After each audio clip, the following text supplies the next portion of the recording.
तात्या, चला ना घरी. सकाळपासून तुम्ही इथे एकटेच बसलेत. भूक लागली असेल तुम्हाला. खाऊन घ्या काहीतरी.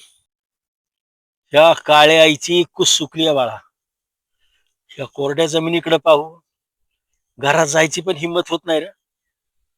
गेल्या वर्षी पण तुझी फी नाही भरता आली.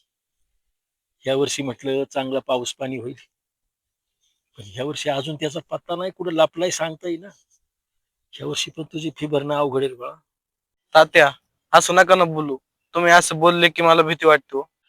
देवा, अरे माझ्या नशिबाचे हाल केले तरी चालेल रे, पण या पोरांनी काय केलंय? 2-2 वर्ष शेतकऱ्यांना त्या पोरांची फी नाही भरता येत नाही. तात्या, तुम्ही नका ना रडू. होईल फीची काहीतरी व्यवस्था. पण तुम्ही धीर नका सोडू. बाळा, नशिबाचे फासे कसे उलटे पडतात बघ ना. खर तर मी तुला धीर द्यायचा, तर आज तूच मला धीर द्यायला लागलास. जगाचा पोशिंदा आज स्वतःच रडायला लागलाय. हे देवा, पाड ना आता तरी पाऊस.